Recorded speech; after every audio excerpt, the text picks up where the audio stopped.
talking today to Alain Modot of Media Consulting Group. Alain has been in Libya 8 months after the revolution in Libya, doing a piece of work for the European Union on media in Libya. Alain, what was the situation in terms of media before the revolution, and how has that changed? Before the revolution, the media were absolutely controlled by Gaddafi family. The two state TV, one was belonging to Gaddafi himself and the other to one of his sons. Radio were controlled by the state TV. State TV was employing almost 30,000 people, all coming from the tribes, from Gaddafi tribes and friends. Very few newspapers were allowed, and all the newspaper was controlled by the national state organization for newspaper. It was a strong censorship, and a lack of independence and professionalism. After the revolution, I came really after 8 months after, one year after, for this European mission, in order to make a needs assessment of the media, and not only for TV but also radio, printed press, and internet and social media. We have been discovering a situation where we came from 2 or 3 state TV to 11 broadcasters, all on satellite, and no one with a terrestrial network of transmitters. Several radios on the FM bandwidth, but we were extremely local. Yes, absolutely local, and just listened by Libyans for music and not for news.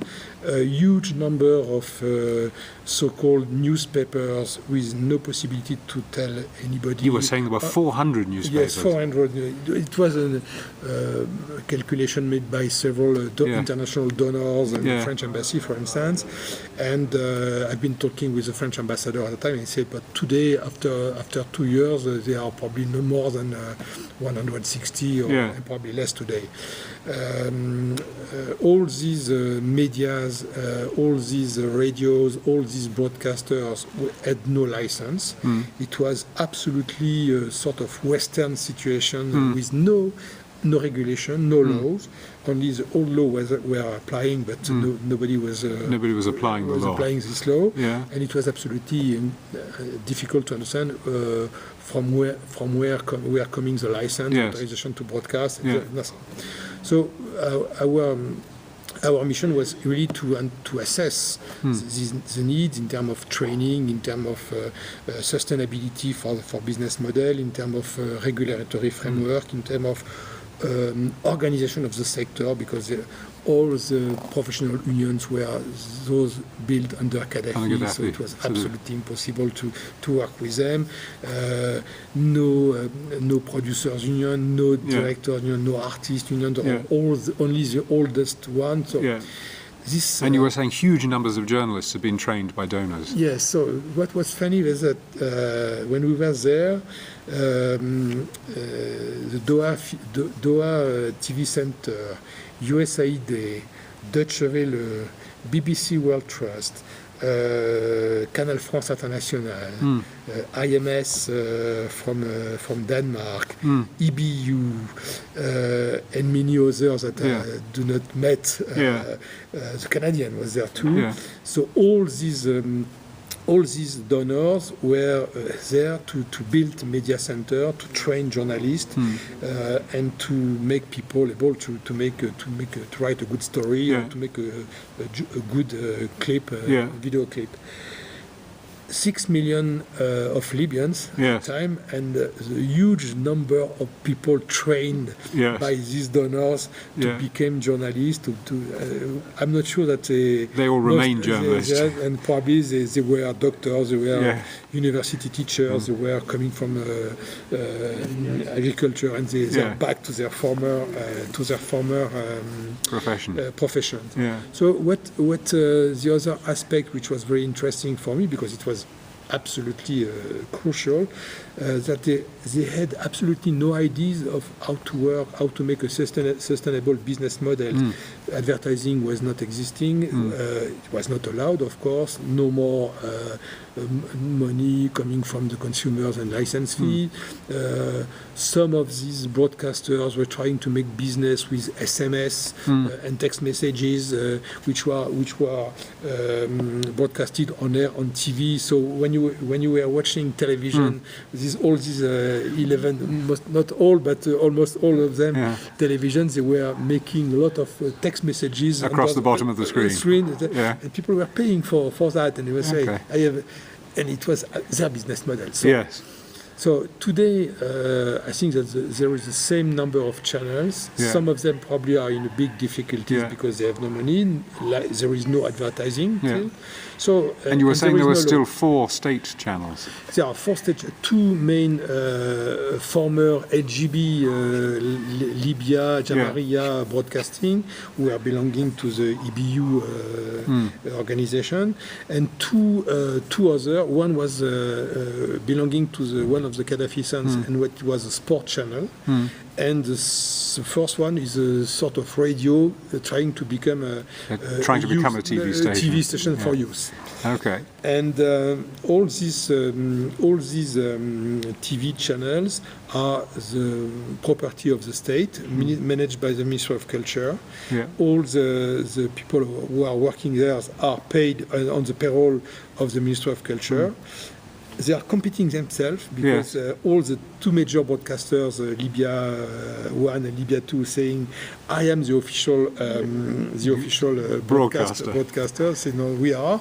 So there is a sort of competition. And you were saying they have problems in a journalistic sense because they have been so used to, in a sense, receiving orders as to. I spend a lot of time with my team in the biggest, the oldest and the most important TV channel, and we try to support them in order to, for instance, for election coverage. And they had no idea how to organize a debate, just a fair and balanced discussion, to give floor to guest speakers, just to cover the different part of the country during the election. So we bring the support of the EBU at that time in order to help them to make these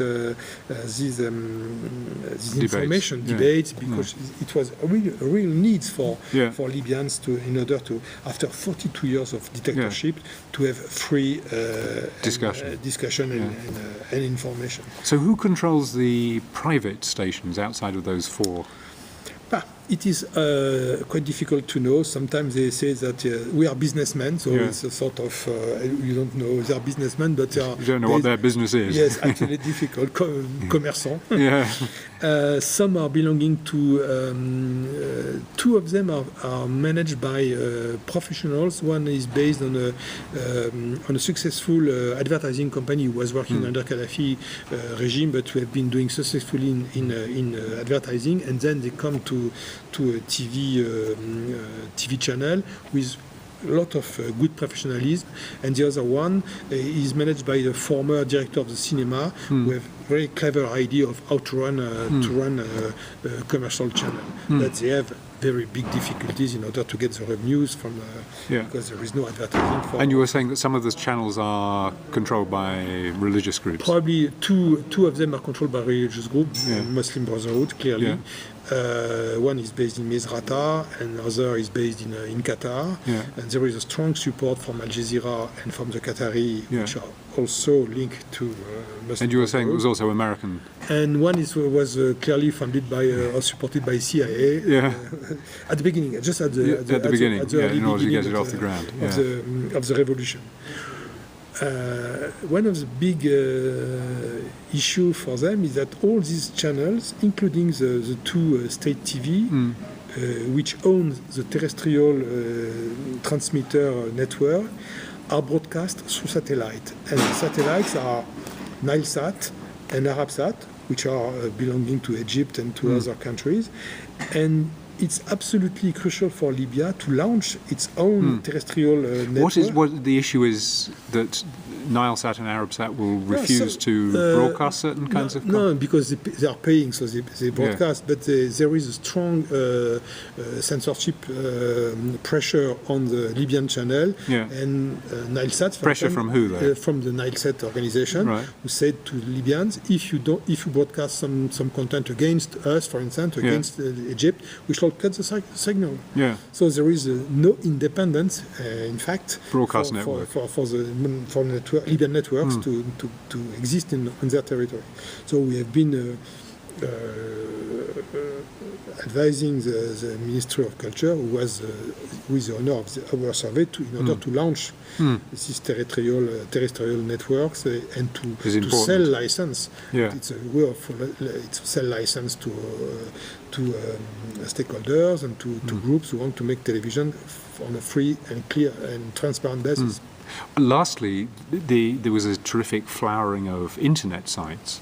Who sees those, and how good are those in terms of? Many young Libyans are watching, using internet. We say that the number of subscribers is around 12 or 18% of the Libyans who are connected to internet. It's not high-speed internet. It's low bandwidth. Some of these websites are quite popular. There are 2 or 3 big portals where people can find information and can use internet. But it's just a small part of the Libyan society, because the internet access is quite low in the civil society. There is a lot of new civil society organizations who are trained to use the media, trained by these international media centers, where they are learning people how to use a computer, how to make a press release, how to make just a speech on TV.